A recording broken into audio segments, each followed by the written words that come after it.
Madurai style butter bun வாயில் வச்சதும் சும்மா அப்படியே கரையும். டேஸ்ட்டும் அவ்வளோ சூப்பராக இருக்கும். வாங்க எப்படி செய்கிறதுன்னு பார்க்கலாம். ஈவினிங் டைமுக்கு ஒரு சூப்பரான ஸ்நாக்னே சொல்லலாம். பன்னுக்கு நடுவில் இந்த மாதிரி கட் பண்ணிக்கோங்க. இதுக்கு நடுவில் நம்ம 1 டேபிள் ஸ்பூன் பட்டர் ஸ்ப்ரெட் பண்ணிக்கோங்க. இதுக்கு மேலே சுகர் தூவி விட்டுக்கோங்க. இப்போ அப்படியே பன் க்ளோஸ் பண்ணிக்கலாம். இதே மாதிரி எல்லா பன்னையும் கட் பண்ணி சேர்த்துக்கோங்க. எல்லா பன்னையும் இதே மாதிரி கட் பண்ணி ஈவனாக பட்டர் அண்ட் சுகரை ஸ்ப்ரெட் பண்ணி விட்டுக்கோங்க.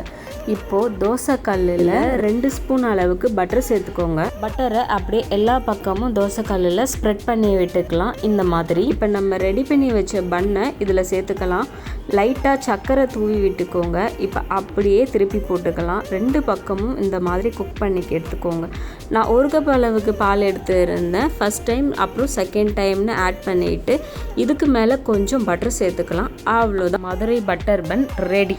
அப்போவே எடுத்து அப்படியே சுட சுட சாப்பிட்டு பாருங்கள். அப்படி இருக்கும் டேஸ்ட். கண்டிப்பாக மறக்காமல் ட்ரை பண்ணுங்கள். அண்ட் நம்ம பேஜை ஃபாலோ பண்ணிக்கோங்க. பாய்.